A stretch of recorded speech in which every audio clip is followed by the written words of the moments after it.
ఉద్వేగంలో విద్యార్థులు అట్టుడుకుతున్న హెచ్సియు రేవంత్ సర్కార్పై విద్యార్థుల పోరుబాట జీవ వైవిధ్యాన్ని కాపాడాలంటూ నిరసనలు మద్దతుగా సకల జనులు పౌర సమాజం బీఆర్ఎస్ బీజేపీ ముఖ్య నేతల హౌస్ అరెస్ట్ వర్సిటీకి పార్టీలు ప్రజా సంఘాల నేతలు అదుపులోకి తీసుకొని స్టేషన్లకు తరలింపు సేవ్ హెచ్సియుకు దేశవ్యాప్తంగా మద్దతు 4 ఇది నిజంగా నిన్న నెమళ్ళు లేవేమో అక్కడ అనుకున్నాం కానీ నెమళ్ళ ఆర్తనాదాలు వింటే బాధ అనిపిస్తుంది ఆ నెమళ్ళు ఇప్పుడు మరి ఆ 400 ఎకరాలను చదును చేస్తే ఈ నెమళ్ళు ఎక్కడికి పోవాలి మన జాతీయ పక్షి నెమలి మరి జాతీయ పక్షిని చంపితే రేవంత్ రెడ్డి ఎన్ని సంవత్సరాలు వేయాలి జైల్లో మాట్లాడండి పౌర సమాజం మాట్లాడండి ప్రకృతి ప్రేమికులు మాట్లాడండి పర్యావరణ వ్యవస్థ మాట్లాడాలి అలా గుంటనక్కలు ఉన్నాయని పాపం విద్యార్థులను పోలుస్తున్నారు గుంటనక్కలతోటి రేవంత్ రెడ్డి గారు వాళ్ళు గుంటనక్కలో కాదో మాకు తెలియదు కానీ నువ్వు మాత్రం తోడేలువే నీ ప్రభుత్వం తోడేలే అరే అక్కడ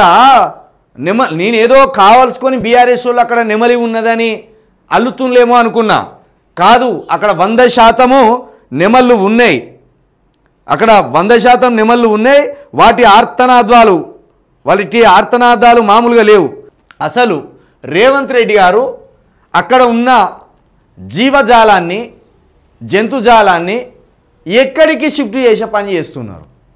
దానికంటే ముందు ఈ విద్యార్థులు ఈ 400 ఎకరాలు యూనివర్సిటీనే అంటున్నారు మీరేమో ప్రభుత్వానిదే అంటున్నారు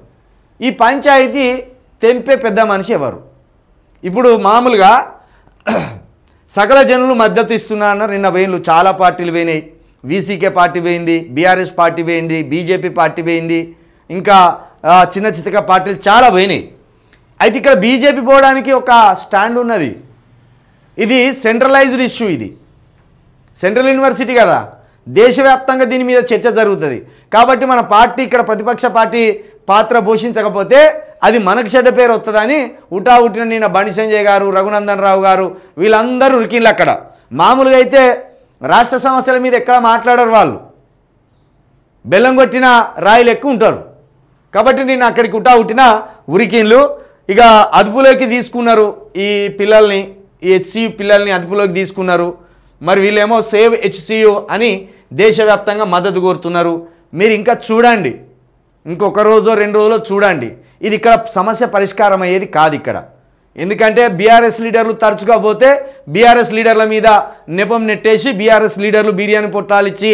బీర్లు ఇచ్చి పైసలు ఇచ్చి ఈ ప్రభుత్వం మీదకి ఎగదోస్తున్నదని బీఆర్ఎస్ లీడర్ల మీద నెట్టేసే ప్రయత్నం చేస్తారు ఆ కుట్రలు ఆ మాటలు కూడా మాట్లాడతారు కాబట్టి మీరు ఏం చేయండి